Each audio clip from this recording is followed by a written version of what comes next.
چل رہی تھی کہ جہاں پر کتاب الحجت اور اس کا چیپٹر جو پچھلا والا گزرا وہ یہ کہ ائمہ جو بھی کام کرتے ہیں وہ خدا کے ساتھ ان کا معاہدہ ہوتا ہے، اور اس معاہدے کے بعد ائمہ علیہم السلام وہ کام انجام دیتے ہیں۔ اور جو حدیث گزری جس میں حضرت ختم مرتبت محمد مصطفیٰ صلی اللہ علیہ وآلہ وسلم اور پنجتن کی پوری روایت تھی علیہ السلام کہ جس کے اندر وہ پورا واقعہ گزرا کہ فرشتے آئے تھے، ملائکہ مقربین آئے تھے، اور یہ سب مسائل جو وہاں پر درج کیے گئے اور شیخ کلانی حدیث کی بتائی اس میں، اور جو تمام باتیں آپ کے سامنے سے گزری، وصیت آئی اور وہ سب چیزیں مہر توڑی گئی اور ہر امام نے اس کے مطابق کام کیا۔ لہٰذا ہر ہفتے ہر ویک تقریباً میں یہ بتا رہا ہوں کہ اس کو ان روایتوں کو جب سمجھیے آپ تو اب ان روایتوں کے پیچھے نہیں جا سکتے آپ، یعنی یہ جو میسج آیا، یہ جو پیغام آیا خداوند تبارک و تعالیٰ کی طرف سے، بھائی وصیت ہے اور علی کو بلاؤ، فاطمہ کو بلاؤ، حسن حسین کو بلاؤ، اے محمد، اور تم پھر یہ بات ان سے کہو، جبریل آئے، گواہی لی گئی، اور صلی اللہ علیہ وآلہ وسلم۔ تو یہ روایتیں کس لیے آئی ہیں؟ اس روایت کے پیچھے جانے کا مطلب کیا ہے؟ یعنی یہ روایت آ گئی، اب یہ روایت کیوں آئی، یہ واقعہ کیوں ہوا، کس وجہ سے ہوا؟ یہ امام کو صرف اس کا علم ہے، ہم کو اس سے زیادہ نہیں بتایا گیا۔ ایسی روایات کو، ایسی احادیث کو جب ہم یہ دیکھتے ہیں، نوجوان بچے بچیاں، یا نوجوان بچے بچیاں کیا، بہت سارے لوگ جو عمر رسیدہ بھی ہوتے ہیں، وہ یہ کہنے لگتے ہیں کبھی کبھار، ایک بہت ہی اکا دکا، کبھی جستا گریختہ یہ باتیں اس طرح سے کی جاتی ہیں کہ یہ تو آپ نے وہی دین بتا دیا جو عقل کی سمجھ میں نہ آئے، جو عقل سے دور ہو۔ دیکھیے، عقل آپ کی ایک حد تک آپ کی ہمراہی کرتی ہے، عقل ایک جگہ تک آپ کے ساتھ چلتی ہے، اس سے زیادہ آگے عقل آپ کا ساتھ نہیں دیتی اور نہیں دے سکتی۔ ہر جگہ پہ، دنیا میں ہزاروں جگہ پر یہ چیز ہے، سلسلہ ایک سسٹم بنا ہوا، اس سسٹم کے مطابق آپ کو چلنا ہے۔ بینک کا کام ہو رہا ہے، اور انجینئرنگ کے جو ڈپارٹمنٹ ہیں، اور جو ہاسپٹلز میں کام ہو رہا ہے، آپریشن تھیٹرز میں کام ہو رہا ہے، آپ اپنی عقل کے ذریعے وہاں پر نہیں چل سکتے۔ عقل آپ کی مدد کیا کرتی ہے؟ یعنی سسٹم سمجھنا پڑتا ہے آپ کو عقل کے ذریعے۔ صحیح، خوب توجہ کیجیے گا اس بات پر کہ آپ کو عقل کے ذریعے ایک سسٹم سمجھنا پڑتا ہے کہ یہ ہوگا تو ایسے ہوگا، وہ ہوگا تو اس طرح سے ہوگا، فلاں چیز ہوگی تو ایسے ہوگی۔ عقل میری سوچ رہی ہے نہیں یہ تو ایسے ہونا چاہیے، تو کیا جواب آتا ہے کہ نہیں، آپ اس کو اسی طرح سے کیجیے جو سسٹم بنا ہوا ہے۔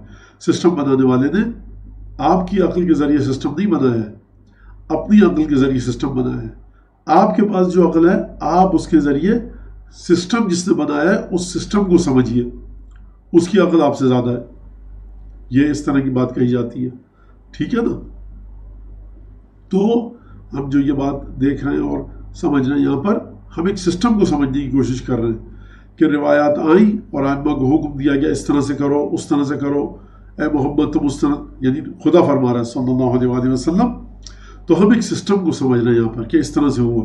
اب کوئی آپ میں سے کہے مولانا اس کا فلسفہ کیا تھا؟ مہر لگی ہوئی تھی، پروردگار جبریل کے ذریعے پیغام بھجوا دیتا، اور امام حسن علیہ السلام استراحت کرتے، سوتے، آرام فرماتے، خواب دکھا دیا جاتا۔ یہ اتنا تکلف کرنے کی، زحمت کرنے کی ضرورت کیا ہے کہ کتاب اتر رہی ہے اور مہر لگی ہوئی ہے؟ یہ ہم نہیں سمجھ سکتے۔ اگرچہ اس میں اشارے ہیں، سب سے پہلا اشارہ ہے کہ امام مشیت ایزدی کو چلانے والی ہستی کا نام ہے، امام کے ذریعے مشیت ایزدی آگے بڑھتی ہے، تو یہ اشارہ اس میں ملتا ہے۔ امام تعبد کے بالا ترین مرحلے پر، امام صبر کے بالا ترین مرحلے پر، امام تحمل کے، برداشت کے بالا ترین مرحلے پر، امام حکم خدا کو انجام دینے کے سلسلے میں کسی بھی چیز سے فروگزاشت نہیں کرتا، کوئی بھی دقیقہ فروگزاشت نہیں، ہر جتن کر ڈالتا ہے امام، اور ان تمام چیزوں کی قیمت امام کو دینی پڑتی ہے اپنی جان کے ذریعے، اپنی مال کے ذریعے، اپنی حیثیت کے ذریعے، جو کہ تاریخ ہمیں بتاتی ہے۔ اور بہت لمبی چوڑی اس میں بحثیں ہیں، طویل، جو علماء نے، بزرگ علماء نے انجام دی ہے حدیثوں کی تشریح کرتے ہوئے، لیکن ضروری نہیں ہم ان تمام چیزوں کو پڑھیں اور سمجھیں اور سمجھ میں نہ آئے تو روگردانی کر لیں۔ یعنی ان حدیثوں کو پڑھ کر یقیناً جو لوگ اس درس کو سن رہے ہیں یا اس حدیث کو پڑھ رہے ہیں، روایت پڑھ رہے ہیں، ان کو ایک جو احساس ہوتا ہے وہ احساس سب سے بڑا، سب سے اہم چیز ہے۔ احساس کہے گا، کس بات کا احساس؟ احساس اس بات کا کہ دیکھیے ہمائیکیاں امامت کا یہ مسئلہ ہے۔ ہمائیاں امامت اس کو کہتے ہیں۔ ہمائیکیاں امامت ایسے نہیں کہ بس ہو گیا اور مولا کائنات کی قسم لوگ شہید ہو گئے، حسن تم سنبھال لینا کاموں کو۔ باقاعدہ رابطہ ہے خدا سے، عالم غیب کے ساتھ۔ اور پھر اسی روایت کے ذریعے پنجتن کی عظمت اور اہمیت سمجھ میں آئی کہ وہاں پر امام حسین علیہ السلام صرف زندہ تھے اس وقت، یعنی جو پنجتن میں کم عمر ترین ہستی تھی۔ اور پھر اس کے بعد ہمیں پنجتن کی اہمیت اور عظمت سمجھ میں آتی ہے کہ جہاں پر جناب زینب کو داخل نہیں کیا جا رہا اس حجرے میں، یعنی وہ بی بی وارث ہیں ان تمام چیزوں کی جو پنجتن کے پاس ہیں۔ اور بی بی زینب کی شخصیت ہماری سمجھ سے باہر ہے، عقل سے بہت آگے ہے۔ عالمۃ غیر معلمہ، فاہمۃ غیر مفہمہ، جو امام سجاد علیہ السلام کا جملہ ہے کہ آپ وہ سمجھ بوجھ والی خاتون ہے جس کو کسی نے کوئی سمجھ بوجھ نہیں سکھائی، اور آپ وہ صاحب علم خاتون ہیں کہ جس کو کسی نے علم نہیں سکھایا۔ تو دیکھیے آپ کہ پنجتن سے فاصلہ کتنا ہے جناب زینب کا۔ ہم جناب زینب کی شخصیت کا احاطہ نہیں کر سکتے، تو اب آپ سوچیں پنجتن کہاں پر ہے۔ تو یہ واقعات ہمیں ان چیزوں سے نکالنے چاہیے، سمجھنے چاہیے۔ اور سب سے بنیادی چیز تعبد اور بندگی، کہ امام پروردگار عالم کے سامنے امام جو وہاں سے حکم آ رہا بے چو چرا، بلا کسی اگر مگر کے امام علیہ السلام اس کے مطابق عمل کر رہے ہیں۔ سوال کیا تھا دعا کر لیتے امام تو یہ نہیں ہوتا۔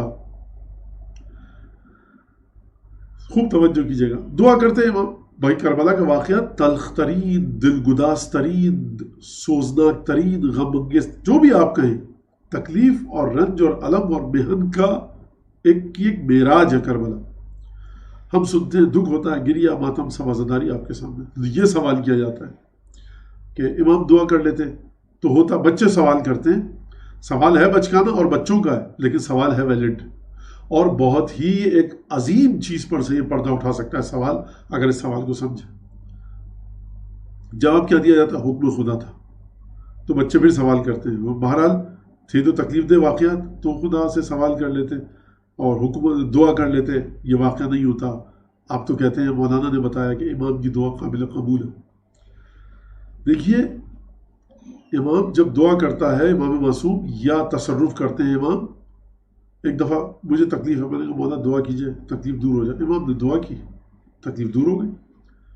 ایک دفعہ میں نے کہا مولا مجھے تکلیف ہے، امام نے کہا جاؤ صحیح ہو گئی، بس صحیح ہو گئی۔ تو کبھی امام دعا کر رہے ہیں، کبھی کہہ رہے ہیں ہو گیا مسئلہ حل، جاؤ کوئی مسئلہ نہیں ہے۔ کبھی امام کہہ رہے ہیں کہاں تکلیف ہے؟ یا رسول اللہ یہاں سینے میں، دل میں تکلیف ہے۔ امام نے ہاتھ رکھا، کہا کہ جاؤ صحیح ہو گیا مسئلہ، صحیح ہو گیا مسئلہ۔ فالج زدہ شخص گیا امام کے پاس، کہہ رہا ہے ابن رسول اللہ میرے پیر میں تکلیف، چل نہیں سکتا۔ امام نے کہا کھڑے ہو جاؤ، کہ ابن رسول اللہ میں نہیں چل سکتا۔ امام نے کہا کھڑے ہو، نہ دعا کی نہ تصرف کیا، کہہ رہے ہیں کھڑے ہو جاؤ، وہ حکم دیا جو اس کی طاقت سے باہر ہے۔ وہ شخص جب کوشش کی کھڑے ہونے کی، کھڑا ہو گیا، چلنے پھرنے لگا۔ تو یہ امام دوسروں کے ساتھ یہ کر رہے ہیں، اپنے ساتھ دعا کیوں نہیں کر رہے؟ دیکھیے خوب توجہ کیجیے گا، یہ مشیت ایزدی کا حصہ ہے امام، یعنی مشیت جو ہے اس کو چلاتے ہیں زمین پر۔ امام کو اس وقت وہ کام کرتے ہیں جو مشیت ایزدی جس کی اجازت دے، اور جہاں پر امام وہ کام کر سکیں خدا کی اجازت سے، مشیت سے۔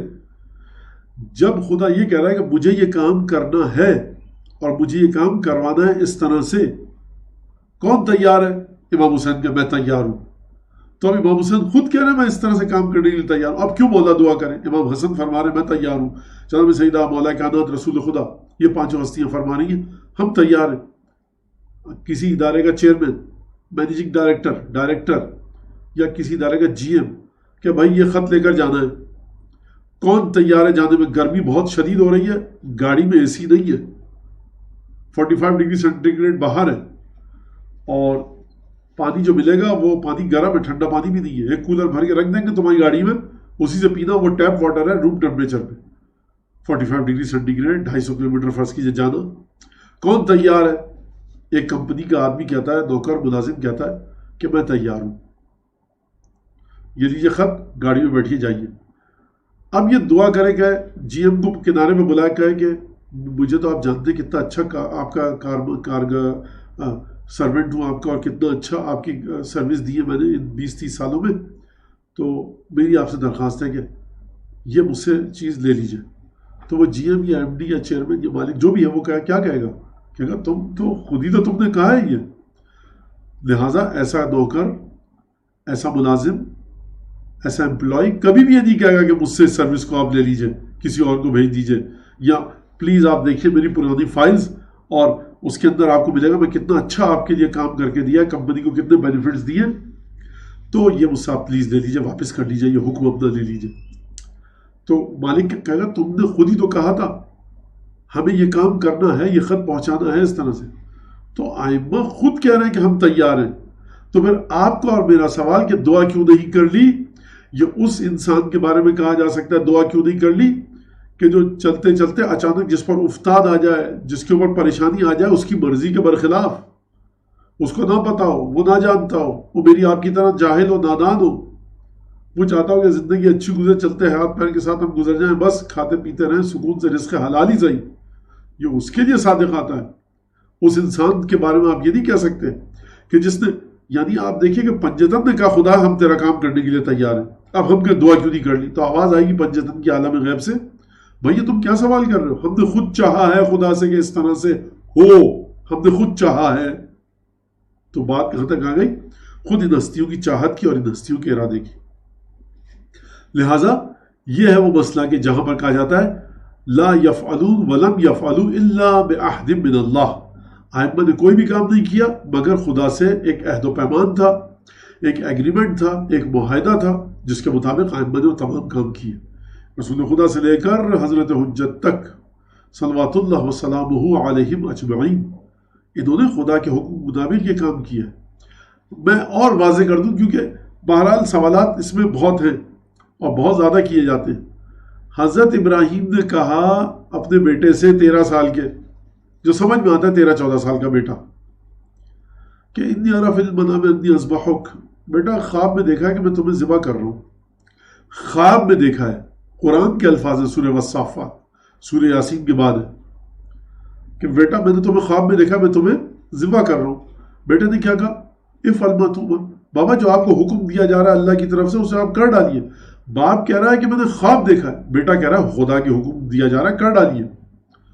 اب اگر حضرت اسماعیل کو جناب ابراہیم لے کر چلیں اور رستے میں جب تلہ للجبین، منہ کے بل، چہرے کے بل، پیشانی کے بل لٹایا پتھر پہ اور چھری پھیرنے والے گلے پر اسماعیل کے، کہیں کہ بابا دیکھیے ہم نے آپ کے ساتھ خانہ کعبہ بنایا، سب کام کیا، کتنے اچھے بیٹے تھے ہم، ہماری درخواست ہے کہ آپ کسی اور کو کوئی اور کام کر لیں. تو حضرت ابراہیم کیا کہیں گے؟ بیٹا تمہاری مرضی سے ہی پوچھ کر لایا ہوں. تو ایک بچہ، ایک لڑکا، اولاد ابراہیم خود اپنی مرضی سے پیروں پہ چل کے آ رہی ہے. اب میں یہاں پر 2500 سال بعد بیٹھ کے، 3000 سال بعد بیٹھ کے کہوں حضرت ابراہیم نے دعا کیوں نہیں کی پروردگار اس کو ٹال دے؟ پروردگار کہہ رہا ہے یہ کام کرنا ہے اس طرح سے، تم کرو گے یا کون کرے گا؟ دیکھا واقعہ آپ کے سامنے. تو مجھے امید ہے کہ اس کے ذریعے بات واضح ہو گئی ہوگی. اب اگلا چیپٹر ہے الامور التی توجب حجت الامام علیہ السلام، وہ امور کہ جو امام کی حجت کو لازم کر دیتے ہیں. یعنی کیا مطلب؟ یعنی اگر کسی میں یہ چیزیں پائی جائیں تو آپ اس کو کیا کہتے ہیں؟ آپ اس کو کہتے ہیں کہ یہ امام ہے. توجب الحجہ، توجب حجت الامام.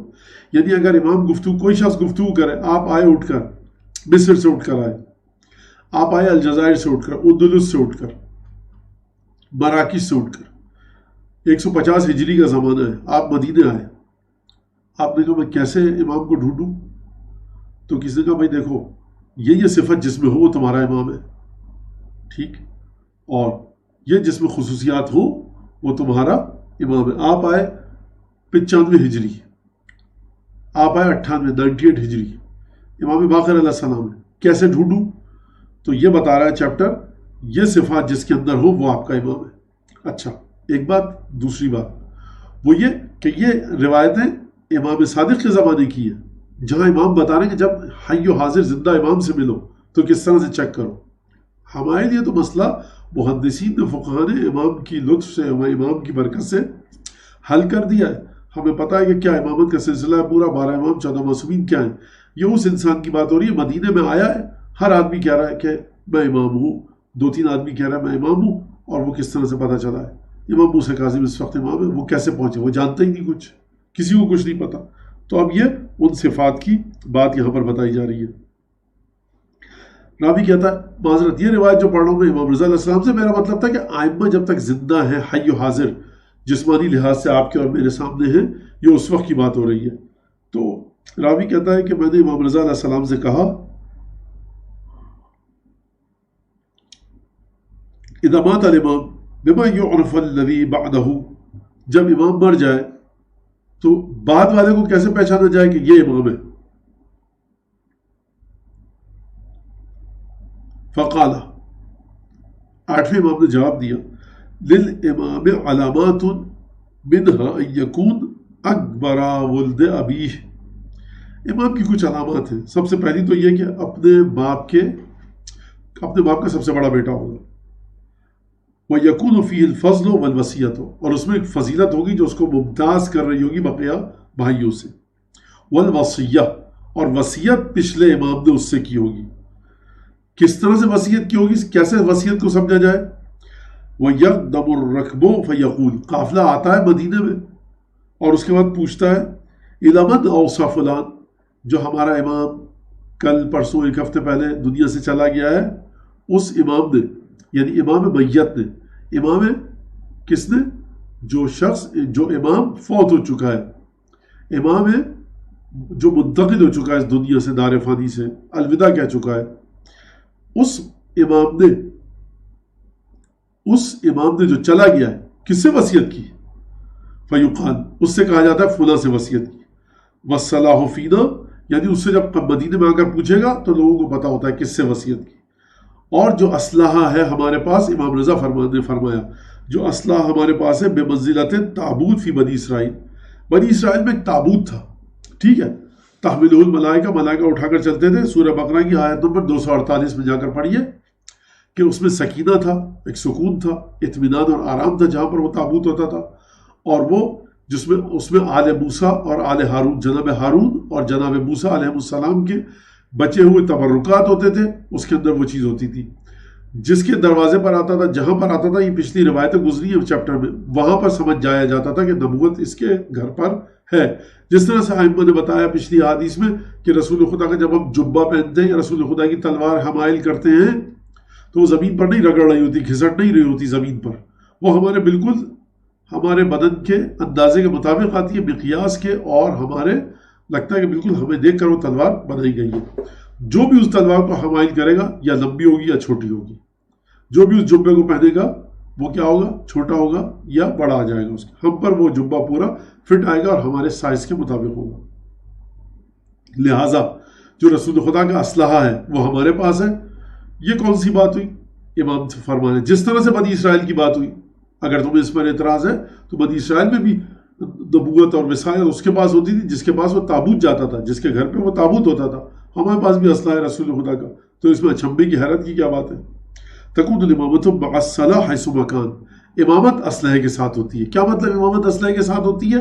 یعنی رسول خدا کا اسلحہ جس کے پاس ہے وہ اس کے پاس رہے گی، اور رسول خدا کا اسلحہ جس کی کسٹڈی میں ہے، امامت اس کے گھر میں ہے. اگلی روایت راوی کہتا ہے کہ میں نے چھٹے امام سے پوچھا کہ یبن رسول اللہ ابی عبداللہ امام جعفر صادق علیہ السلام المتوسم علی هذا الامر المدعی لہ ما الحجۃ علیہ. اب آپ یہ دیکھیے، خوب اچھی طرح سے اس بات کو سنیے گا کہ کیا یہ راوی پوچھ رہا ہے.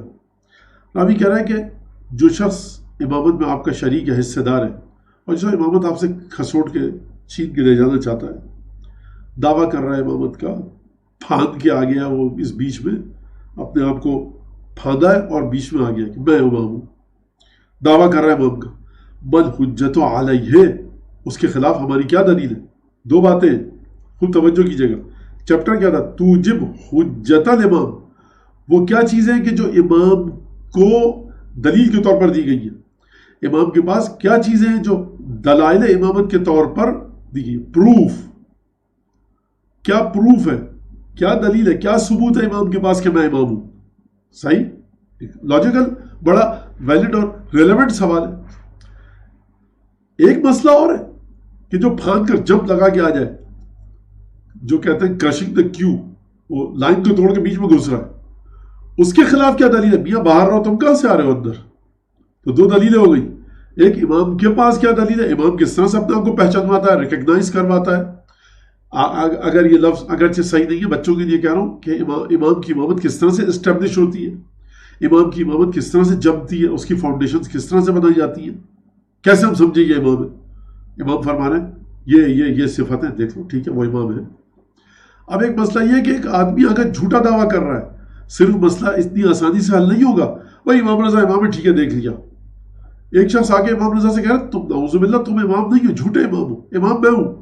تو اب ہم اس کو کیسے کنوکٹ کریں, اس کو کیسے گلٹی کریں کہ تم فاؤنڈ گلٹی, جاؤ میاں تم غلط آدمی ہو, نکلو یہاں سے, تم ڈیفالٹر ہو. اس کے خلاف ہمارے پاس کیا دلیل ہے؟ توجہ کیا آپ نے؟ تو یہ شخص راوی پوچھ رہا ہے چھٹے امام سے, المتوسب علی ھذا الامر المدعی لہ بل حجت علیہ, جو اس بات کا دعویٰ کر رہا ہے اور اس کے خلاف ہمارے پاس کیا دلیل ہے کہ تم نہیں ہو, یہ ہے. میں بچوں کے لیے ایک مثال دوں. آپ گئے ڈاکٹر کے پاس, خدا نہ کرے کسی وقت کوئی اپنے دوست کو عزیز کو دے کر گیا, پنجتن کی صدقے میں ہم سب کو بچائے, اسٹریچر پر بھاگتا ہوا جا رہا ہے ہاسپٹل میں. ڈاکٹر کہاں ہے؟ دو آدمی آ جاتے ہیں, سفید کوٹ, بہت صاف ستھرے, چشمہ وشمہ لگایا ہوا, بال قریدے سے بنے ہوئے, وائٹ کوٹ, ہاسپٹل کا مونوگرام لوگو بنا ہوا, اسٹریتو گلے میں ڈالا ہوا, میں ڈاکٹر ہوں. دوسرا کہ جھوٹ بول رہا میں ڈاکٹر ہوں. اب میں کیا کروں گا؟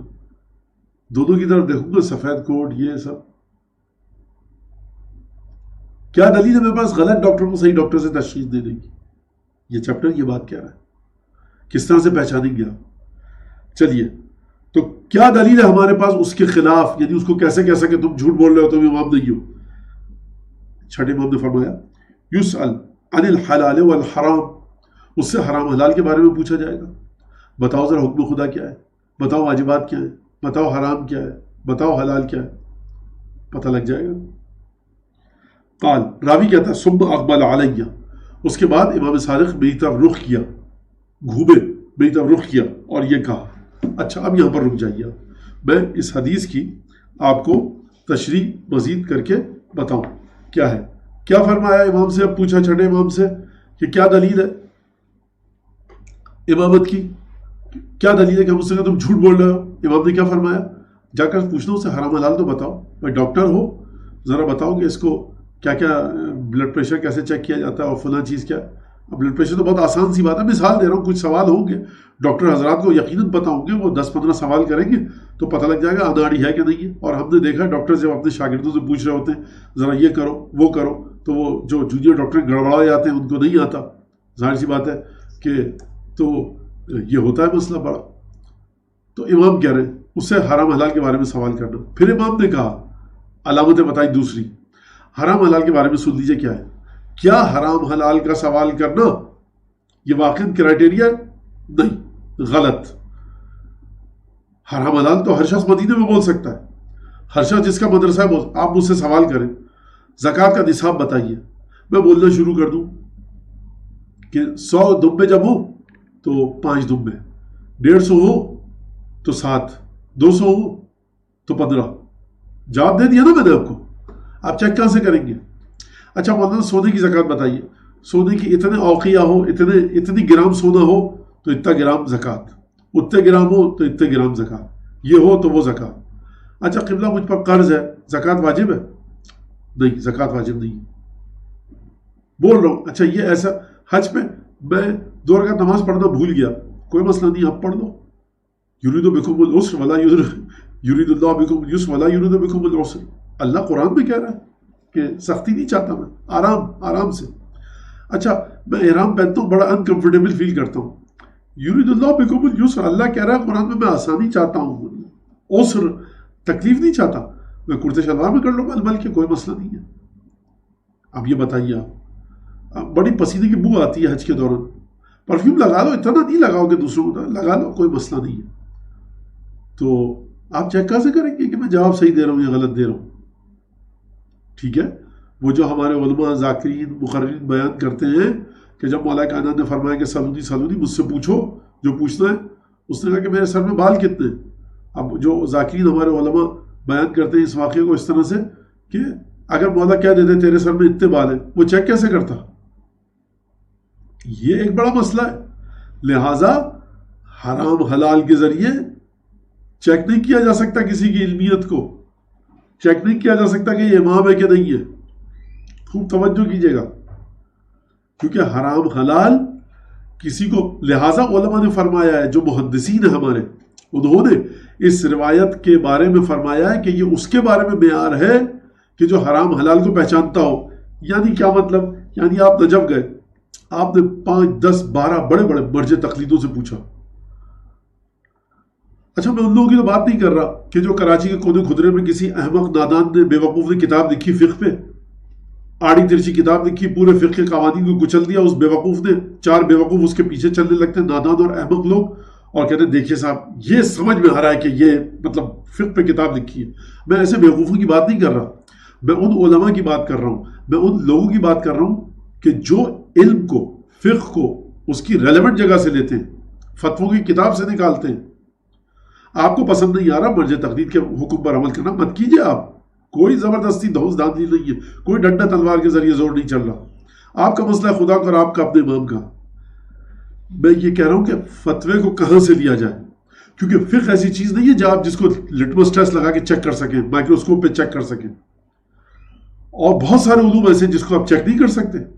میں کہہ دوں کہ آپ نے مولانا 3 اور 4 میں شک ہوا، کیا کریں؟ دوبارہ پڑھ لیجیے نماز، بہت اچھی بات ہے.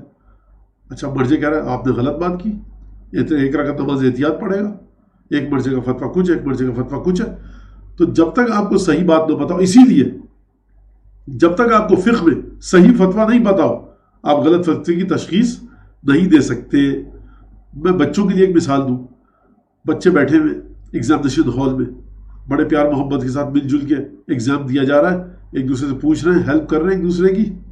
وہ کسی بچے کو پتہ ہی نہ ہو، کہے کہ میاں ہلکے سرگوشی سے وسپرنگ کرے، کہے کہ کاربن ڈائی آکسائڈ کا فارمولا بتاؤ. وہ کہے گا H2SO4. بچہ کہے گا شکریہ H2SO4، formula of carbon dye oxide H2SO4. پتہ لگے گا اس بچے کو؟ قیامت تک کے نہیں پتہ لگے گا جو میرا 1 نمبر کٹا یہاں پہ وہ میرے دوست کی حماقت کی وجہ سے کٹا ہے. پتہ ہی نہیں آپ کو. لہٰذا آپ کو پہلے سے کچھ پتہ ہونا چاہیے. لہٰذا محدثین نے فرمایا، لہٰذا جنہوں نے اصول کافی کی تفسیر کی ہے، تشریح کی ہے، ڈسکرپشن کیا، ڈسکرائب کیا اس جگہ کو، انہوں نے کہا امام کا یہ جواب وہاں پر اپلیکیبل ہے کہ جہاں پر انسان کو خود فقہ کا علم ہو.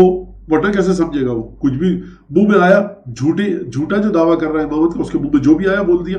ابھی آپ مجھ سے پوری فقہ سن لیجیے، قصاص سے لے کر دیات تک.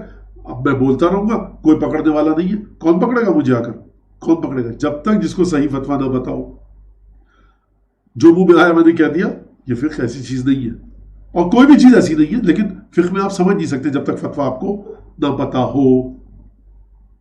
لہٰذا امام نے کہا یسأل عن الحلال والحرام، اس سے حلال و حرام پوچھو، بتا پایا تو ٹھیک ہے امام میں، ورنہ نہیں ہے. پھر امام نے مزید آگے بڑھے اور کہا ثم اقبل علیہ، امام میری طرف مڑے اور مجھ سے مڑ کر کہا ثلاثۃ من الحجۃ لم تجتمع فی احد.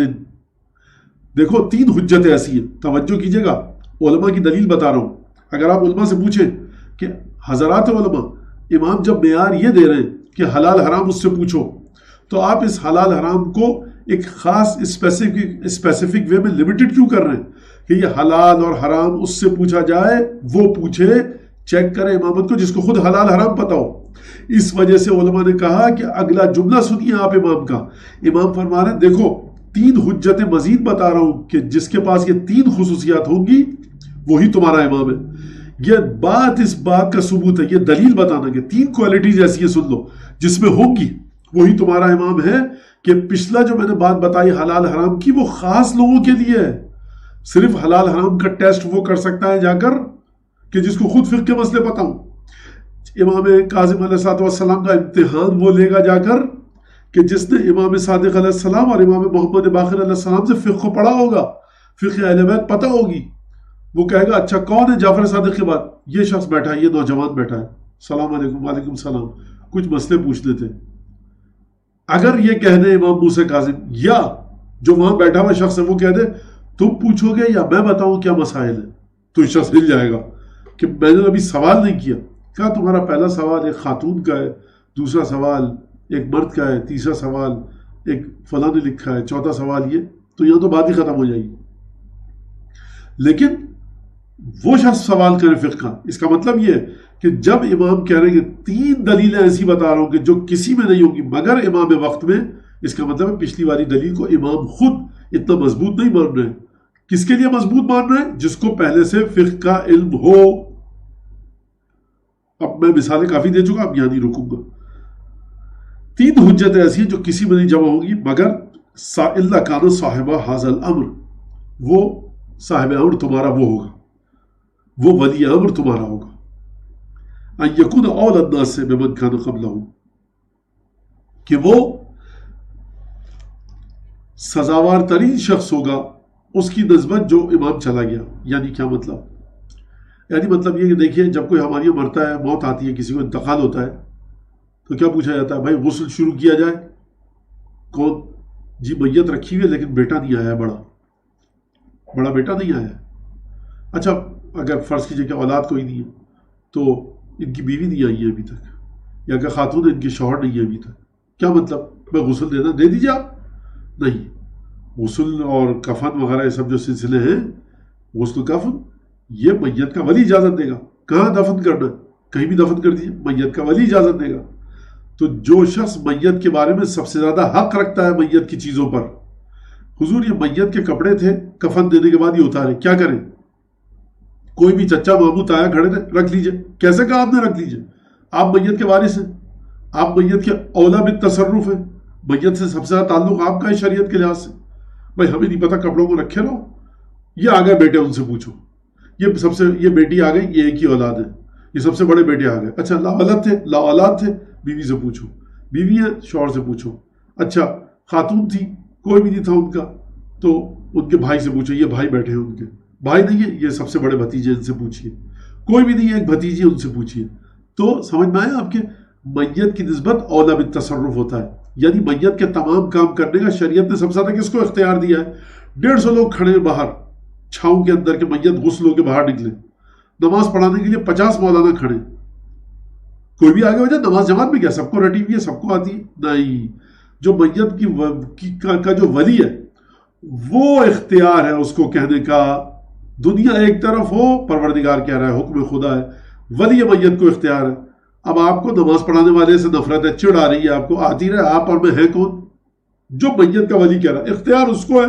ہم اور آپ خواہ سیخ پا ہو رہے ہیں، چیبا جبی ہو رہے ہیں. تو میت کا ولی کہہ رہا ہے آپ پڑھائیے.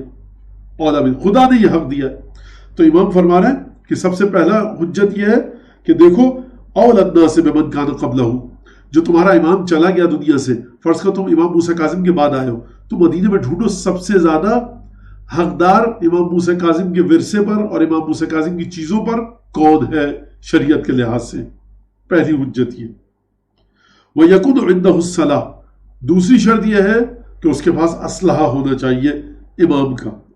وَيَكُنُ صاحب الوصیۃ الظاہرہ التي، اور امام نے، پچھلے امام نے اس سے وصیت کی ہو. کس طرح سے وصیت کی ہو؟ التي اذا قدمت المدینہ سألت عنها العامة والصبیان الى من اوصى فلان فیقولون الى فلان ابن فلان. وصیت کی ہو ظاہری لحاظ سے. کیا مطلب وصیت ظاہری لحاظ سے؟ خوب توجہ کیجیے گا. امامت کے 2 پہلو ہیں، اس کو توجہ کیجیے گا. امامت کے 2 پہلو ہیں، ایک ظاہری وصیت، ایک باطنی وصیت. باطنی وصیت کیا ہے؟ اس میں میرا آپ کا اختیار ہی نہیں چل سکتا. توجہ کی. یعنی اگر میں امام نعوذ باللہ علیہ باللہ، جس ظالم نے امام رضا علیہ السلام کو قید کیا، وہ قید کر دے، امام کے منہ کو، دہن مبارک کو بند کر دے، ہاتھ پیر باندھ کر ڈال دے، تالا لگا دے، اور وہاں پر کمرے کے اندر امام کے پاس 50 تلوار کے ساتھ اپنے جلاد کھڑے کر دے، یہ شخص باطنی وصیت کو روک نہیں سکتا. توجہ کی آپ نے؟ یعنی امامت جو منتقل ہوگی اور علم امامت جو منتقل ہوگا امام محمد تقی تک، یہ شخص لاکھ سوار کھڑے کر لے، روک نہیں سکتا. وصیت منتقل ہوگی باطنی، جو روح سے روح تک جاتی ہے بغیر کسی واسطے کے. ظاہری وصیت ظاہری وصیت ہے کہ امام اپنی زبان سے کہیں لوگوں کے سامنے کہ بھائی میرے تمام کام تم انجام دینا. تو امام فرما رہے ہیں 3 شرطیں. پہلی چیز سب سے زیادہ میت کی چیزوں پر اس کا حق ہو. دوسری چیز اسلحہ پچھلے امام کا اس کے پاس ہو. تیسری چیز جب بھی تم مدینے میں آؤ، شہر میں آؤ، مدینے میں آؤ اور کہو کہ بھائی امام باقر علیہ السلام شہید ہو گئے، جی چلے گئے دنیا سے. وصیت کس سے کی؟ یعنی یہ ظاہری وصیت کی بات ہو رہی ہے کہ میرے بعد امامہ میرا تم رکھنا، نماز تم پڑھانا، غسل تم دینا، کفن تم دینا، قرضہ میرا تم ادا کرنا، میری طرف سے صدقہ تم دینا، اگر عام آدمی ہو ہم آپ جیسا رد مظالم تم ادا کرنا، میری نماز قضا تم پڑھوانا. امام کیا فرما رہے ہیں؟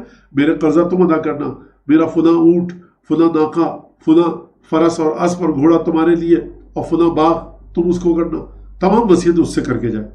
یعنی اگر کسی کو فلاں باغ جو میرا ہے وہ فلاں کو دینا، تم دینا، تو ظاہری وصیت امام نے جس سے کی. 3 شرطیں جس میں امام نے کیا فرمایا؟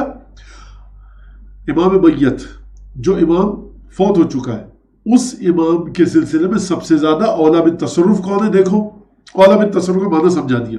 دوسری چیز میت، امام میت کا اسلحہ پورا زندہ کے پاس ہو، اس کے پاس ہونا چاہیے. تیسری چیز وصیت ظاہریہ بھی ہو. ظاہری وصیت کیا؟ جو زبان کے ذریعے کی جائے، ہمارے آپ کی طرح وصیت کی جائے. امام معیار دے رہے. اچھا کیسے پتہ لگے کہ کس کو وصیت کی؟ امام نے کہا کہ دیکھو جب بھی تم مدینے میں آؤ گے، حتیٰ بچوں سے پوچھو گے، حتیٰ گلی کوچے میں گھومنے والے لوگوں سے پوچھو گے کہ امام باقر نے کس کو وصیت کی؟ اپنے تمام اموال کی، اپنے بچے کچے کپڑوں کی، مثال کتابوں کی، فلاں قلم ہے میرا، فلاں عصا ہے، فلاں میری چیز ہے، فلاں کوزہ ہے، فلاں مٹکا ہے، فلاں سرائی ہے، فلاں سجادہ ہے، مصلی ہے، تسبیح ہے، تمہاری ہے. تو کس سے وصیت کی امام باقر نے؟ حتیٰ بچے تک تم سے کہیں گے کہ محمد باقر نے جعفر صادق سے وصیت کی. تو یہ 3 چیزیں. تیسری چیز کو کہتے ہیں ہماری زبان میں شیوع، یعنی اتنی زیادہ پھیل گئی ہے مدینے میں بات کہ اب چھپائی نہیں چھپے گی کہ امام باقر نے وصیت کی امام صادق علیہ السلام سے. اذا قدمت المدینہ، جب تم مدینے میں آؤ، سألت عنہا، پوچھو گے، العامۃ والصبیان، عام لوگوں سے، جو عامۃ الناس ہیں، جو اکثریت لوگ ہیں، ان سے پوچھو گے، بچوں سے پوچھو گے، سب کو پتا ہوگا. اس طرح سے ظاہری وصیت. واقعات ہمارے پاس ہیں کہ امام محمد باقر نے بلایا امام جعفر صادق علیہ السلام، کہا بیٹا دیکھو یہ کرنا، یہ کرنا، یہ کرنا. تو کہا کہ بابا یہ آپ نے اس طرح سے بلا کے لوگوں کو بلا کر کیوں یہ کام کیا؟ لوگوں کو بھی بلوایا. کہا کہ میں نے اس لیے کہا کہ لوگ تم سے جھگڑا نہ کریں میرے مرنے کے بعد کہ تمہارے بابا محمد باقر نے وصیت نہیں کی تھی. توجہ کیا آپ نے. اگلی روایت امام جعفر صادق علیہ السلام سے، امام جعفر صادق علیہ السلام سے پوچھا گیا بِأَيِّ شَيْءٍ يُعْرَفُ الْإِمَامُ، امام کو کیسے پہچانا جائے؟ فرمایا بالوصیت الظاہرۃ وبالفضل، فضیلت کے ذریعے اور ظاہری وصیت کے ذریعے. فضیلت یعنی امام کے بچوں میں دیکھو گے وہ افضل ترین ہوگا. ان الامام. اچھا اب فضل کی اور فضیلت کی چھٹے امام تشریح فرما رہے ہیں، ڈسکرائب کر رہے ہیں، اس کی ڈسکرپشن دے رہے ہیں، ایکسپلین کر رہے ہیں، اس کو تفہیم کر رہے ہیں، شرح اور تبیین کر رہے ہیں. یہ میں لفظ اس لیے کہہ رہا ہوں کہ کیا بتایا جائے، اور بچوں نے مجھ سے کہا کہ مولانا انگریزی کا کوئی لفظ اگر آ جاتا ہے تو آپ بتا دیا کیجیے، ہمارے لیے آسانی ہو جاتی. فضیلت کی بات بتا رہے ہیں امام. فضیلت کیسی؟ فرمایا چھٹے امام، ان الامام لا یستطیع احد ان یطعن علیہ فی فم ولا بطن ولا فرج. فضیلت کی امام بات بتا رہے ہیں. فضیلت کا مطلب یہ ہے کہ امام کی ذات پر، نہ امام کے منہ پر، امام کی زبان کے بارے میں، نہ امام کی پیٹ کے بارے میں، نہ امام کے دامن اور کردار کے بارے میں. فرج و بطن و فم، یعنی کوئی کہے ہاں جعفر صادق، میں سمجھانے کے لیے کہہ رہا ہوں، آپ بہت اچھے بڑے بیٹے تھے محمد باقر کے، مدینے کے لوگ اس طرح سے گفتگو نہیں کر سکتے. امام فرما رہے کہ نعوذ باللہ علیہ باللہ، ہاں غیبت کرتے تھے، کبھی کبھی تہمت لگا دی تھی، بد زبان تھے، زبان بڑی سخت تھی، بدتمیزی سے گفتگو کرتے تھے. امام کی زبان اور طرز گفتگو پر کوئی ایک شخص بھی انگلی نہیں اٹھا سکتا، نکتہ چینی نہیں کر سکتا. یہ بات یہ نہیں ہو رہی کہ امام غیبت نہیں کرتا، امام تہمت نہیں لگاتا، نعوذ باللہ امام فحش باتیں نہیں کرتے، اور نعوذ باللہ امام سب و شتم نہیں کرتے. یہ بات ہو رہی ہے حتیٰ کوئی نکتہ چینی نہیں کر سکتا امام کی زبان پر. ولا بطن، پیٹ کے اوپر. کیا مطلب؟ وہاں سے مال ملا کھا لیا، وہاں سے مال ملا کھا لیا، تو یہ جو بھی مل جائے کھا لیتے. نہیں، امام اپنی غذا حرام حلال کا خیال رکھتے ہیں. یہ بہت چھوٹا لفظ ہے، یہ تو مرج تقلید کے بارے میں کہا جاتا ہے. یہ بزرگوں کے بارے میں ہم اپنے کہتے ہیں. خدا مغفرت کرے، آیت اللہ خوئی کے ایک شاگرد تھے، آیت اللہ العظمی کوکبی، تبریز سے تعلق تھا. بھارت بعد میں وہ قم آ گئے تھے اور قم میں ان کا انتقال ہوا. تو آیت اللہ کوکبی کے والد خود بھی عالم تھے، ترکی زبان بولتے تھے. یہ آذربائیجان کے تھے، ایران کا حصہ جو آذربائیجان ہے. تو ان کا طریقہ یہ تھا کسی گھر میں کھانا نہیں کھاتے تھے. یہ خود ایک بڑا مشکل مسئلہ ہے اور اس کے لیے معاشرے کی سطح بہت بلند ہونی چاہیے کہ اگر کوئی عالم کہے کہ وہ ہر جگہ کھانا نہیں کھاتا، صرف اپنے گھر کا کھانا کھاتا ہے، تو معاشرہ اس کو ہمارے یہاں برداشت نہیں کر سکتا. لیکن بہرحال جس میں ماحول کی بات بتا رہا ہوں وہ ماحول بڑا سلجھا ہوا ماحول ہے، بڑا فہمیدہ ماحول ہے اور بہت اچھا ماحول ہے. اور غذا کی اپنے بڑے مسائل ہیں غذا کے، اور اگر بڑے پیچیدہ مسائل ہیں. اب یہ جو میں واقعہ بتا رہا ہوں کوئی صاحب شروع نہ ہو جائے یہ کرنا، یہ میں آیت اللہ العظمی کوکبی کے والد کی بات بتا رہا ہوں. تو بلاخر ہیلی کاپٹر اپنی ہائٹ پہ اڑتا ہے، ڈرون کیمرہ اپنی ہائٹ پہ اڑتا ہے، بوئنگ 747 اپنی ہائٹ پہ اڑتا ہے، فائٹر پلین اپنی اسپیڈ سے چلتا ہے.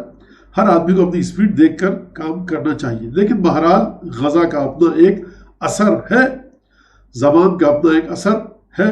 زبان کو جتنا کنٹرول کرے آدمی، پیٹ کو جتنا کنٹرول کرے، اپنے دامن کو اور بطن اور تحت البطن کو جتنا کنٹرول کرے، یہ انبیاء کی صفات ہیں، اولیاء کی صفات ہیں اور ائمہ نے اپنے شیوخ کے لیے پسند فرمایا. تو وہ کسی کے گھر کھانا نہیں کھاتے تھے، اپنا زمین تھی گندم اگاتے تھے، توڑواتے تھے، زکوٰۃ دی، خمس دیا اور خمس کا خمس دیتے تھے. کبھی اس طرح کے لوگ تھے، بہرحال دوسری طرح کے لوگ تھے. اور اس کے بعد پھر پسواتے تھے، اسی کا کھانا کھاتے تھے. مشہد سے ایک دفعہ بس چلی، آذربائیجان تک جانا تھا. تو فجر کی نماز کا وقت ہو رہا تھا. فجر کی نماز انہوں نے گھڑی دیکھی، کہا فجر کا وقت ہو گیا. ڈرائیور سے کہا کہ یہ بات ہے 60 70 80 70 سال پرانی بات ہے. کہا کہ گاڑی روک دو، فجر کی نماز کا وقت ہو چکا ہے. اس نے کہا کہ آگے روکوں گا. پھر 2-3 دفعہ کہا. اس نے کہا پڑھ دینا بعد میں. اچھا جو عام طور پہ کہا قضا کر کے پڑھ دینا، کیا ہے اس میں، اللہ تعالیٰ رحیم و کریم ہے. تو بہرحال یہ اللہ تعالیٰ کو رحیم و کریم تو آغا کوکبی کے ابا کی سمجھ میں نہیں آتی تھی یہ بات ہے کہ اللہ کتنا رحیم و کریم ہے. بہرحال ایک دفعہ گئے، جب چوتھی دفعہ گئے یا تیسری دفعہ، اور اس کو ترکی میں زبان میں کہا کہ تم سے بھائی کتنی دفعہ کہوں کہ گاڑی روکو. ایک غصے کے عالم میں کہا، جلال کے عالم میں، گاڑی روکو. اسی وقت گاڑی کے چاروں ٹائر پنچر ہوئے بس کے، اور وہ قدموں پہ گر گیا. اور پھر یہ اترے، سب نے نماز پڑھی. اور پھر اس کے بعد جہاں کہتے تھے مشہد سے جب آ رہے تھے، تقریباً 35-40 گھنٹے کا وہ سفر تھا، 40 سے 45 گھنٹے کا. وہ جہاں کہتے تھے کہ بھائی اب نماز کا وقت ہو گیا ہے، اب کسی کو اترنا ہے، بچے ہیں، خواتین ہیں، تو بڑے احترام سے. تو اس طرح کا. اچھا یہاں پہ بات سمجھ لیجیے آپ کہ اس واقعے سے کوئی یہ نہیں نکالے نتیجہ کہ آغا کوکبی کے والد نے تصرف کیا تھا اور معجزہ دکھایا تھا. نہیں، آغا کوکبی کے والد نے اپنا شرعی ذمہ داری کو پورا کیا. یہ خداوند تبارک و تعالیٰ کی طرف سے تھا کہ اس شخص کی زبان میں اتنی تاثیر ہے کہ خدا نے ٹائر پنچر کر دیا. تو بیچارے مسافروں کا کیا قصور تھا؟ یہ کلامی بحث ہے، میں اس وقت یہاں پر نہیں چھیڑنا چاہتا، اگر جس کا جواب موجود ہے. تو امام کے زبان پر، امام کے بطن پر، وما تحت البطن پر کوئی نکتہ چینی نہیں کر سکتا. نکتہ چینی، یہ کس امام کی بات ہو رہی ہے؟ آپ سے بہت سارے سمجھے بہت نارمل ہے، ٹھیک ہے بس صحیح ہے. مرض تقدیر پہ بھی کوئی نکتہ چینی نہیں کر سکتا، امام پر بھی. سرکار عالی مقام، عزیزان گرامی، یہ امام بتا رہے ہیں، مدینے کی بات کر رہے ہیں جہاں بنو امیہ کا زمانہ ہے، جو دشمن قسم کھائے ہوئے دشمن ہیں، جو کہ دقیقہ فروغ کو ہر جتن کر رہے ہیں کہ جو یہ کہے کہ سیدانیوں کے قافلے کو لے جا کر جو یہ کہیں کہ یہ باغی تھے، یہ باغی کی بہنیں، بیٹیاں، اولادیں، اس کے گھر کی عورتیں، ان پہ پتھر پھینکو، ان کو نعوذ باللہ، وہ تمام واقعات، اور پورا شہر سجایا جا رہا ہے. جو اتنا دیدہ دلیری کے ساتھ کام کرے وہ کتنا کھوج میں رہتا ہوگا، تاک میں رہتا ہوگا کہ کسی طرح سے امام کی شخصیت میں کسی ایک کو تیار کر لے کہ کچھ کہنے کے لیے آ جائے، تیار ہو جائے، اور مدینے میں بات کو پھیلا دیا جائے کہ جعفر صادق ارے مسلسل بیٹھ کر فضول باتیں کرتے ہیں. اور میں نے کہا نعوذ باللہ، کوئی کہہ دے، میں نے خود دیکھا جعفر صادق کو فلاں ساز موسیقی بجاتے ہوئے اور گانا گاتے ہوئے، کوئی کہہ دے 1000 دینار میں دینے میں کیا مشکل ہے؟ کوئی مشکل نہیں ہے بنو امیہ بنو عباس کے لیے. نہیں ہو سکا. اس کو سمجھیے کہ دشمنوں کے بیچ میں رہ کر زبان اور ان چیزوں پر کوئی نکتہ چینی نہیں کر پا رہا. امام فرما رہے فیقال یہ کہا جائے کذاب بہت جھوٹا آدمی ہے, یہ نہیں کہہ سکتا کوئی 12 میں کس 12 کو کسی کو نہیں کہہ سکتا. وَيَأْكُلْ أَمْوَالَ النَّاسِ لوگوں کا مال کھا لیتا ہے. وَمَا أَشْبَهَ هَذَا اور اس سے ملتی جلتی چیزیں. اس سے ملتی جلتی چیزیں کا مطلب کیا ہے اب آپ خود سمجھیے جو پچھلی روایت میں لفظ گزرا. وَآخِرُ دَعْوَانَا أَنِ الْحَمْدُ لِلَّهِ رَبِّ الْعَالَمِينَ. اب یہ روایت ایک چھوٹی سی ہے, چوتھی روایت پڑھ لوں کہ یہ روایت ہے امام باقر علیہ السلام سے. راوی کہتا ہے کہ ما علامت الامام الذی بعد الامام, بعد والے امام کی کیا نشانی ہے کہ یہ اس کے بعد یہ امام ہے. سادہ سا سوال, بعد والے امام کو کیسے پہچانے؟ امام نے فرمایا طہارت الولادہ وحسن المنشا ولا یلہو ولا یلعب. ولادت اس کی پاک طریقے سے ہوتی ہے.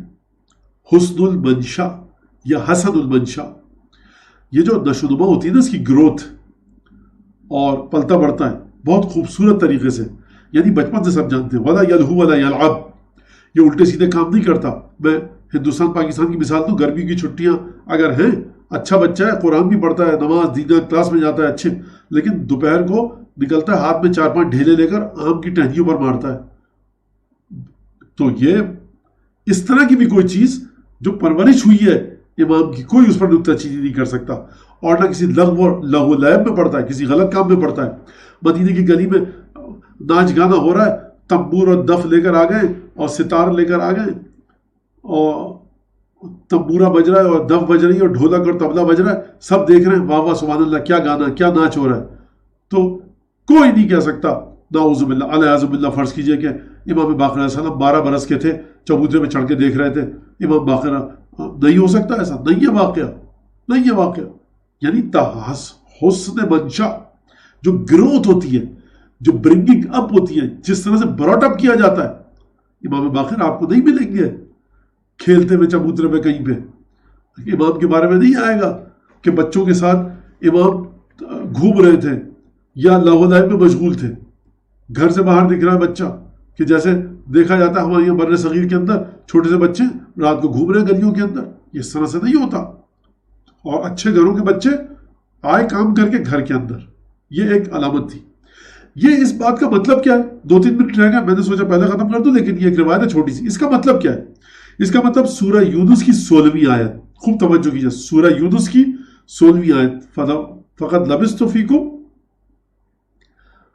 رسول خدا فرما رہے ہیں نبوت کی ایک نشانیوں میں سے ایک نشانی یہ ہے, کیا ہے کہ یعنی امام کی پرورش سب کے سامنے ہو اور بہت بہترین انداز سے ہو. بات ختم ہو گئی یہاں پہ میری. اب میں اس کو وضاحت کر کے اور پھر بات کو ختم کروں گا. وہ کیا بات ہے؟ وہ بات یہ ہے کہ رسول خدا نے جب رسالت کا اعلان کیا تو لوگوں نے کہا کہ ہم نہیں مان رہے. بڑی بحث ہوئی, سب واقعات آپ کو پتہ ہیں, اور الزامات اور وہ سب چیزیں آپ سب جانتے ہیں. نہیں مانا تو ایک دلیل کیا دی؟ ایک دلیل یہ دی رسول خدا نے, جو میں نے آپ کے سامنے آیت پڑھی, سورہ یونس کی 16ویں آیت, فقط لبثت فیکم, میں تمہارے درمیان تو رہ رہا ہوں. تم مدینہ میں آ کر اس طرح سے بات کر رہے ہو, مکے کو دیکھ لو, مکے میں تمہارے سامنے رہ رہا ہوں. آج تم مجھ پر اعتراض کر رہے ہو, 40 سال کا ہو گیا ہوں, اور میں کہہ رہا ہوں غار حرا میں گیا, مجھ پر پیغام الہی آیا, فرشتہ آیا, مانو میں رسول ہوں. تم کہہ رہے ہو میں جھوٹ بول رہا ہوں. اس سے پہلے کی زندگی تو دیکھو. لہٰذا امام ایسا نہیں ہوتا کہ آسمان سے کہیں سے آ جائے اور کہیں سے زمین سے نکل کے آ جائے, ایک دم سے اچانک ایک اجنبی شخص آئے اور کہے میں امام ہوں. امام جس شہر میں رہ رہا ہوتا ہے, امام معصوم, وہاں کے لوگ اس کی پاکیزگی کی گواہی دیتے ہیں, اور اس کی پچھلی عمر میں کسی کو خامی نکالنے کا کوئی حق نہیں ہوتا. یہی وجہ ہے کہ حافظ ابن حجر اسقلانی نے الصواعق المحرقہ فی ردع اہل البدعۃ والزندقہ, کڑکتی ہوئی بجلیاں, تھنڈر بولٹ, آسمان کی جو لائٹننگ ہے, وہ کتاب لکھی صواعق المحرقہ. وہ بجلیاں جلا کر راکھ کر دیں گی کس کو؟ زندیقوں کو, ملحدوں کو, کفار کو, یعنی زندیقوں کو, یعنی آپ کو, مجھے. کتاب لکھی ہے, اس میں کیا لکھا ہے؟ 14 معصومین کے فضائل لکھے ہیں. یہ لیجیے اب آپ سرکار اس کو سمجھیے. یہ معجزہ الہی ہے کہ جو کتاب لکھی جانے والی تھی خلاف, اس میں ائمہ کی فضیلت لکھی گئی ہے. تو اس کو آپ اس طرح سے سمجھیے. وآخر دعوانا الحمد للہ رب العالمین. خدا سے دعا ہے کہ ہم سب کی توفیقات میں اضافہ کریں, اور حضرت حجہ سے معرفت کے لیے دعا مانگتے ہیں. اللهم كن لوليك الحجة بن الحسن صلواتك عليه وعلى آبائه في هذه الساعة وفي كل ساعة وليا وحافظا وقائدا وناصرا ودليلا وعينا حتى تسكنه أرضك طوعا وتمتعه فيها طويلا. پروردگار مملکت عمان کو شاد و آباد رکھ، حاسد النظر سے دور رکھ، سلطان مرحوم مغفور کی مغفرت فرما، اور موجودہ سلطان کو صحت سلامتی تو لوگ عطا فرما، توفیقات میں اضافہ فرما۔ جو لوگ یہاں پر محنت کر رہے ہیں ان پروگرامز کے لیے، پروردگار ان کی توفیقات میں اضافہ فرما، ان کے مرحومین و مرحومات کی مغفرت فرما۔ سننے والوں کے دلوں میں جو حاجتیں ہیں، جو بعد میں سنیں گے ان کے دلوں میں جو حاجتیں ہیں، پروردگار ان کی حاجتوں کو پورا فرما۔ جو ہمارے شاعر کے مرحومین و مرحومات ہیں، دنیا میں جہاں جہاں مرحومین و مرحومات خصوصاً حالیہ وبا سلسلے میں مرحوم ہو گئے، ان کی مغفرت فرما، اور جو لوگ اس درس کو سن رہے ہیں ان کے دلوں میں جو حاجت ہے، آرزو ہے، ان کو پورا فرما۔ ہمارے گناہوں کی پروردگار مغفرت فرما۔ بحق حضرت حجت امام رضا، امام محمد باقر، امام جعفر صادق علیہ السلام کا نام لیا گیا، نام مبارک لیا گیا، ان تینوں اسماء گرامی کے صدقے میں ہماری مغفرت فرما، ہمارے والدین کی مغفرت فرما۔ پروردگار اس وائرس کو جلد از جلد ہم لوگوں سے دور کر دے، اور حضرت حجت کے ظہور میں تعجیل فرما، ہمیں ان کے انصار عوان میں شامل فرما۔ دعاؤں کی قبولیت کے لیے درود بھیج دیں۔ اللہم صلی علی محمد وآل محمد وعجل فرجہم۔